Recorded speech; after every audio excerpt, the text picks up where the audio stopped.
warahmatullahi wabarakatuh. Bismillahirrahmanirrahim. Alhamdulillahirabbil alamin wa bihi nasta'in ala umuri dunya wa din.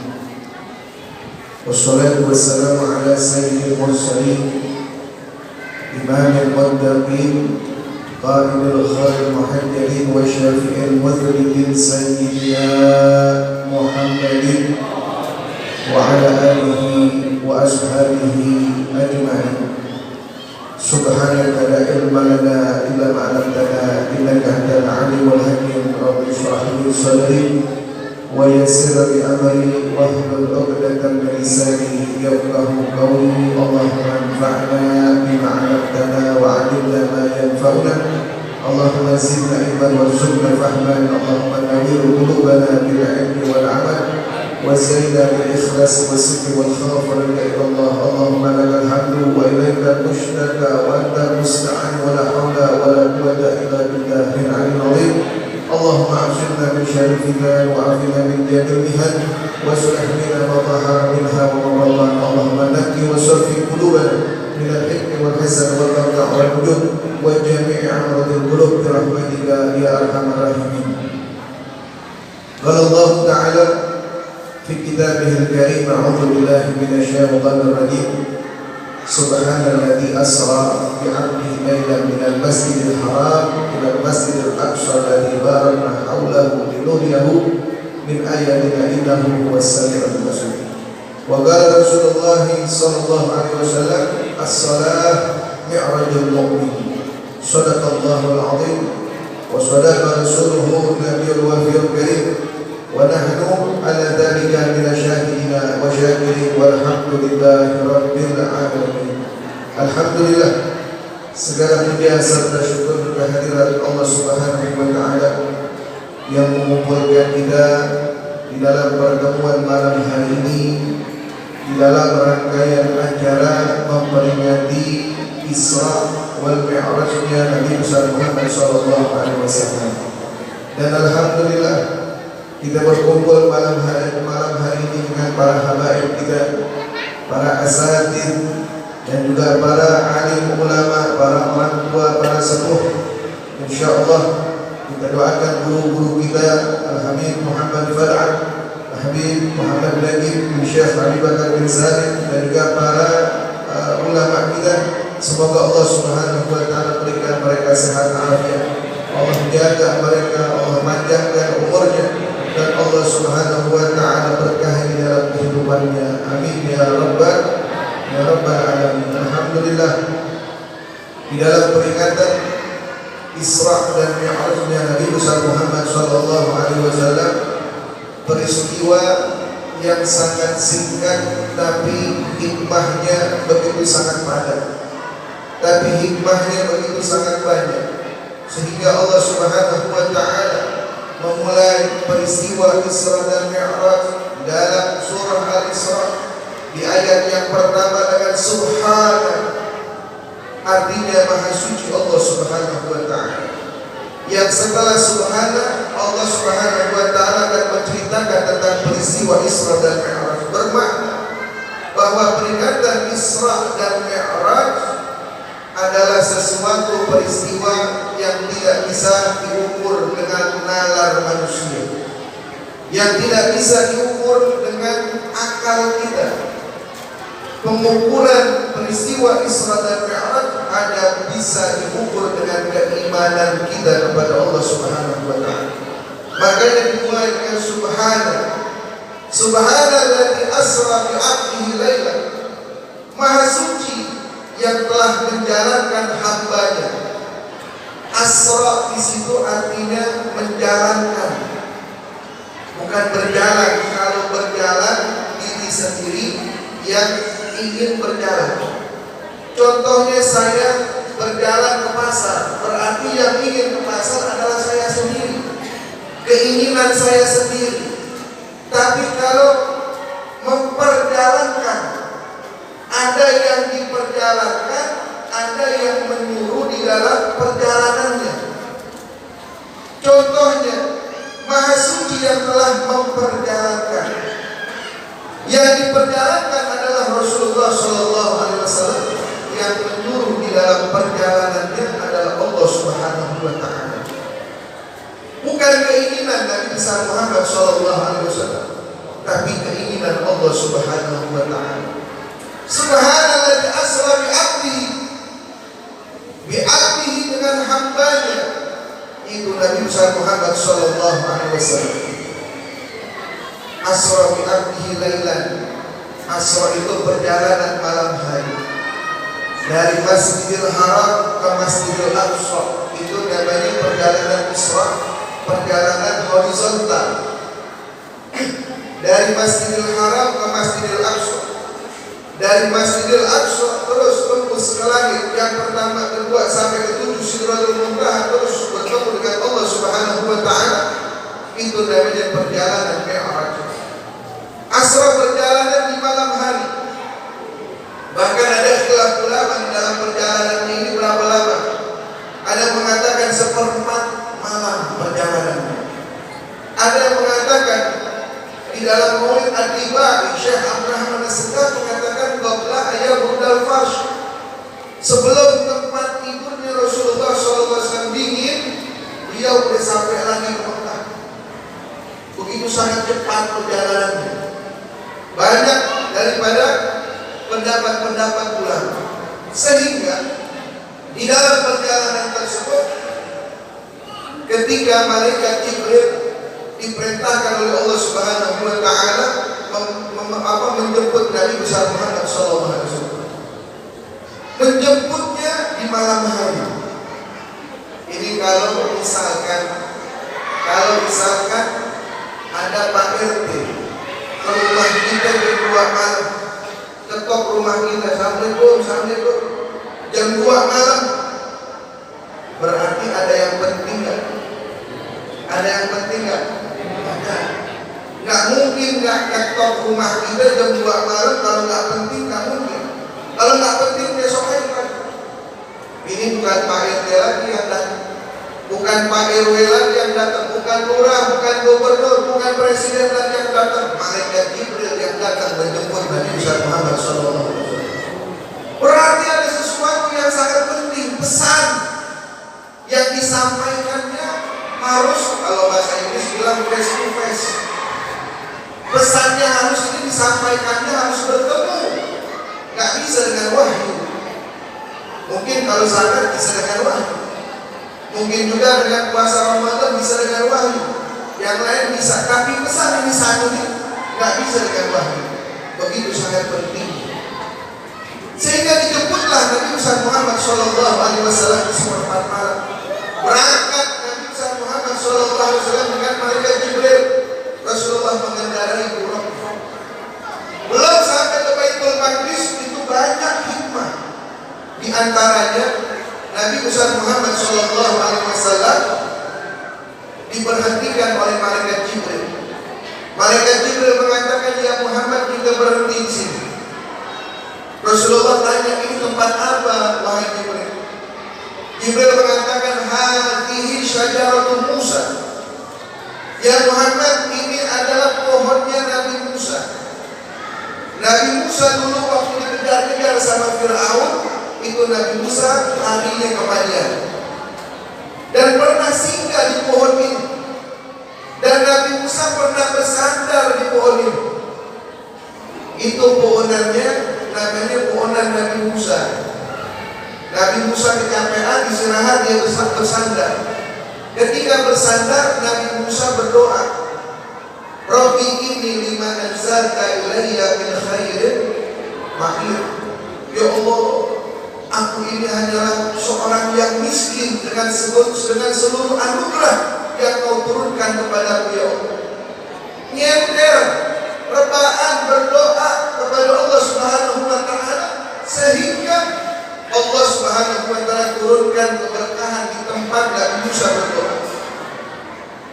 Itu ceritanya ketika Nabi Musa berdoa dengan doa tersebut, di kemudian hari Allah Subhanahu Wa Taala memberikan di atas permintaannya Nabi Musa. Di atas doa-doanya Nabi Musa, Allah berikan seluruhnya kepada Nabi Musa. Bahkan dikatakan Nabi Musa setelah doa itu bisa kawin. Ada yang belum kawin di sini? Ada jomblo forever. Banyakin itu doa. Rabbi inni lima anzalta ilayya min khairin faqir. Itu insyaallah apa yang menjadi niat dan tujuan kita, hajat-hajat kita Allah kabulin bahkan di atas hajat kita. Sehingga malaikat Jibril mengatakan, ya Muhammad, kita berhenti di sini, kemudian engkau duduk di pohon ini dan engkau berdoa. Disuruh berdoa di tempat yang pernah Nabi Musa berdoa. Berarti tempat berkah. Jadi perjalanan Isra dan Mi'raj hikmahnya sama juga dengan mencari keberkahan. Berarti berkah itu ada, diajarkan. Nabi besar Muhammad SAW diperintahkan untuk berdoa di tempat yang pernah Nabi Musa berdoa di tempat tersebut. Tuh. Diajarin untuk kita datang ke tempat-tempat keberkahan. Siapa orang yang pernah pertama kali datang ke tempat keberkahan? Nabi Muhammad SAW. Ketika Nabi Musa nyender, bentaran dia berdoa. Orang kalau nyender berapa lama? Rebahan, kalau rebahan berapa lama? Mungkin di sini ada kaum rebahan, bentar-bentar rebahan, bentar-bentar rebahan. Orang kalau rebahan berapa lama? Nggak lama. Nabi Musa nggak lama, dia senderan rebahan berdoa. Rabbi inni lima anzalta ilayya min khairin faqir. Habis itu dijalankan. Tapi itu tempat berdoa. Diajarin sama malaikat Jibril, yang Muhammad, kita duduk di sini, engkau duduk, kau berdoa di sini. Yang pernah Nabi Musa berdoa tempatnya. Udah selesai, berangkatnya. Ketika berangkat kemudian ada tempat namanya Baitul Laham. Tahu Baitul Laham? Jangan diartikan kalau Baitul Laham, bait rumah laham, daging, rumah daging gitu. Baitul Laham itu Bethlehem. Mampir Rasulullah ke Bethlehem. Sampai Rasulullah tanya, ya Jibril, ini tempat apa? Kata malaikat Jibril, ada Baitul Laham, haitsu wulida Isa alaihissalam. Ini tempat di mana Nabi Isa dilahirkan. Kita berhenti di sini. Engkau yang Muhammad berdoa di tempat di mana Nabi Isa dilahirkan. Ada keberkahan di sini. Ibunya Nabi Isa perempuan yang suci, nggak pernah bergaul dengan laki-laki, kenal laki juga kakak. Apalagi anaknya diangkat menjadi Nabi dan Rasul, Nabi Isa alaihissalam, yang membenarkan kebenaran ibunya, nggak pernah bergaul dengan laki-laki. Ketika masih bayi, ya, itu Nabi Isa alaihissalam bisa berdoa, kan bisa berbicara atas izin Allah Subhanahu wa Ta'ala. Bayi yang bisa berbicara ketika lahir adalah Nabi Isa alaihissalam, yang membenarkan ibunya bahwa ibu ini bukan perempuan berzina. Ada beberapa bayi lagi yang bisa berbicara ketika melahirkan. Mau tahu? Mau tahu nggak? Mau? Undang lagi saya. Ntar saya ceritain. Ketika dilahirkan di Baitul Laham Nabi Isa alaihissalam, kemudian Rasulullah SAW diperintahkan malaikat Jibril untuk berdoa di tempat Nabi Isa dilahirkan. Ada keberkahan. Lanjutkan lagi perjalanan sampai ke Baitul Maqdis. Di Baitul Maqdis semua para arwah Rasul, para arwah Anbiya berkumpul menjadi satu, dan mereka menunggu pemimpin mereka. Siapa pemimpin mereka? Nabi besar Muhammad SAW. Pemimpinnya, pedomannya, sebagai panutannya, sebagai kekasih Allah Subhanahu wa Ta'ala, Habibullah, yang ditunggu-tunggu kelahirannya oleh makhluk yang ada di langit dan makhluk yang ada di bumi. Nabi besar Muhammad SAW menjadi pemimpin mereka.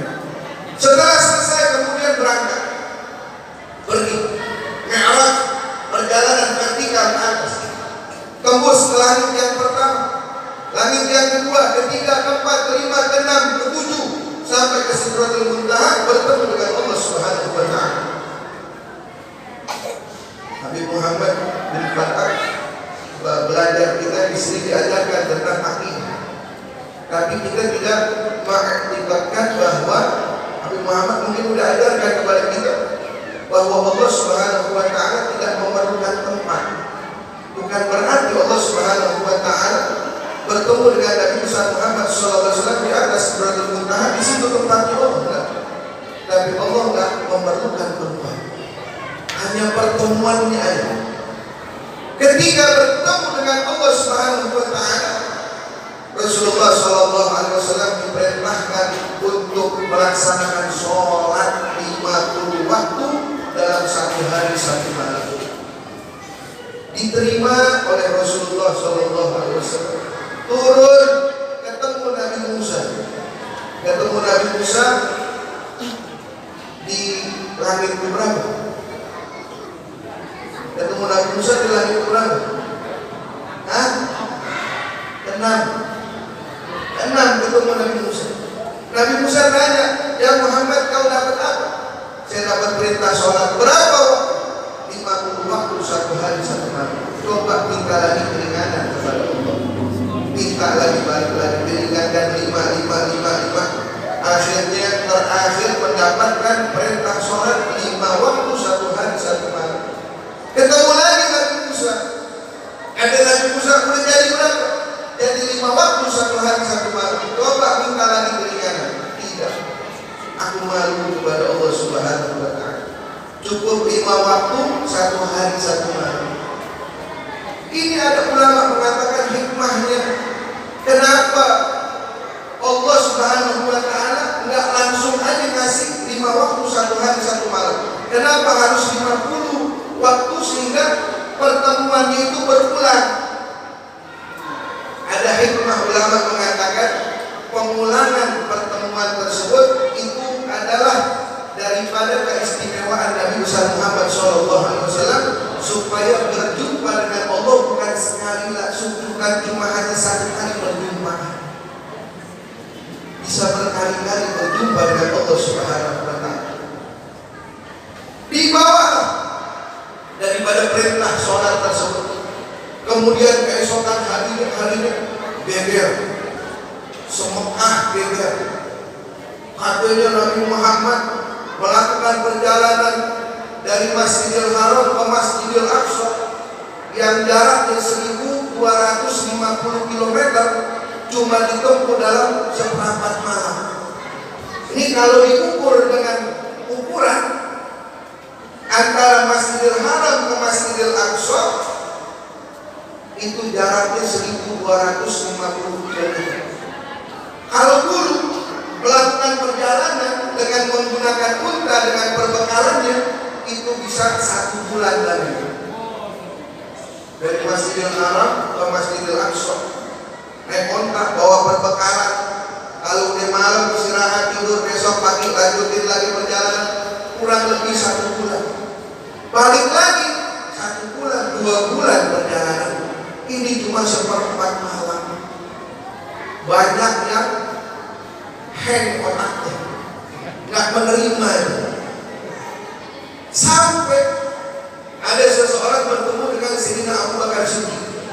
Dikatakan, dia Abu Bakar, apa benar cerita yang saya dengar bahwa Nabi Muhammad semalam berjalan dari Masjidil Haram ke Masjidil Aqsa, kemudian balik lagi ke Masjidil Haram cuma seperempat malam. Coba kau bayangkan.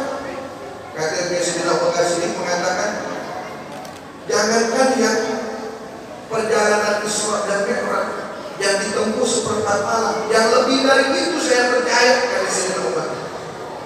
Yang lebih dari itu saya percaya. Itulah yang disebut dengan as-siddiq, orang yang percaya 100% dengan Rasulullah SAW. Padahal Sayyidina Abu Bakar belum bertemu dengan Rasulullah, belum tahu cerita Isra dan Mi'raj, baru tahu dari orang, langsung percaya kepada Nabi Muhammad SAW. Ketika ada orang-orang munafik datang ke Nabi Muhammad SAW, dia mengatakan, ya Muhammad, apakah kau semalam katanya pergi ke Masjidil Aqsa? Saya sudah pergi ke Masjidil Aqsa. Saya mau tanya kepada engkau, kalau memang kau pergi ke Masjidil Aqsa, saya mau tanya kepada engkau, berapa jumlah pintu Masjidil Aqsa? Dites, ditanya. Saya udah ke Masjidil Aqsa, saya udah hitung untuk pintunya. Ini Masjid Mukarramin, pintunya berapa ini? Alhamdulillah masih bisa kita lihat, masih bisa kita hitung. Dites sama orang munafik. Saya mau tanya kepada engkau, berapa jumlah pintu yang ada di Masjidil Aqsa? Itu malaikat Jibril langsung bawakan Masjidil Aqsa ke hadapan Rasulullah SAW. Bisa dihitung kalau Rasulullah jumlah pintunya sekian. Ngomong ke orang munafik. Makanya kejadian peristiwa Isra dan Mi'raj, ahlan sunnah. Kalau dulu kita lihat, nanti musyawarah kami di sana.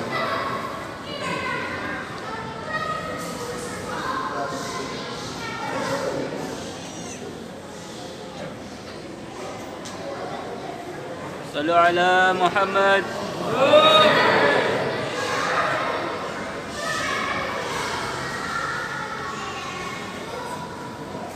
Sehingga peristiwa Isra dan Mi'raj ini adalah peristiwa yang harus diukur dengan keimanan kita dan dicampur dengan kekuasaan Allah Subhanahu wa Ta'ala, sehingga terjadilah daripada peristiwa Isra dan Mi'raj.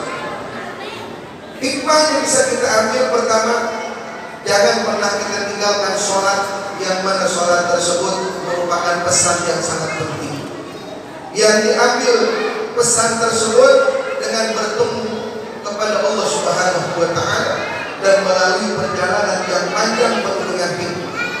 Yang kedua, Rasulullah SAW menguatkan, mengatakan di dalam hadisnya, Bashirul masakina, Bashirul masyakina fi zulami ilal masajid biduritam yaumal qiyamah.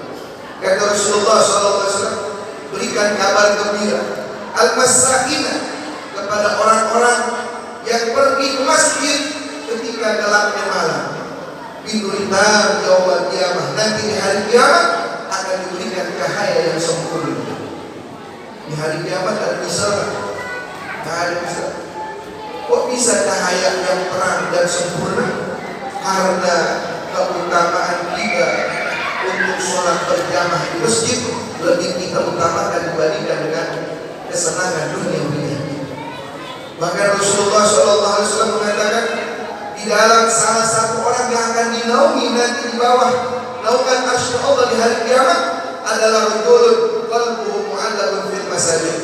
Orang-orang yang hatinya terikat dengan masjid. Orang-orang yang hatinya terikat dengan masjid, artinya mereka yang memakmurkan masjid, yang sholat berjamaah di masjid, yang memakmurkan majlis-majlis ilmu di masjid, yang hadir di dalam majlis-majlisnya. Mereka adalah orang yang hatinya terhubung dengan masjid. Bahkan ada ulama mengatakan, yang dimaksud dengan orang yang hatinya terhubung dengan masjid ketika dia mendengarkan azan Allahu Akbar, Allahu Akbar, panggilan sholatnya lebih utamakan dibandingkan dengan kesibukan dunia. Panggilan azan untuk sholat berjamaah di masjid dia lebih utamakan dibandingkan dengan cari upahnya dia. Inilah orang-orang yang hatinya terhubung dengan masjid. Semoga hati kita termasuk hati yang terhubung dengan masjid. Semoga kita tidak pernah lagi meninggalkan sholat 5 waktu, sehingga yang sholat tersebut menjadi modal kita dan menjadi tegaknya agama kita di dalam diri kita dan juga di dalam rumah tangga kita. Allahumma ja'alna mana hadha jamal marhumah wa tabaraka min ba'di tabaraka ma'sumah wa la taj'al Allahumma fina wa la minna wa la ma'nan sajjar wa la madrudan wa la mahrumah. Allahumma hadina bil huda waj'alna mimman yusari'u fi ridha wa la tuwalina wa la yansiwa wa la taj'alna mimman khalafa amraka wa 'asaka. Wa hasbunallahu wa ni'mal wakil wa la hawla wa la quwwata illa billahil 'aliyyil 'azim. Wa sallallahu ala sayyidina Muhammadin nabiyil ummi wa ala alihi wa sahbihi wasallam. Walhamdulillah.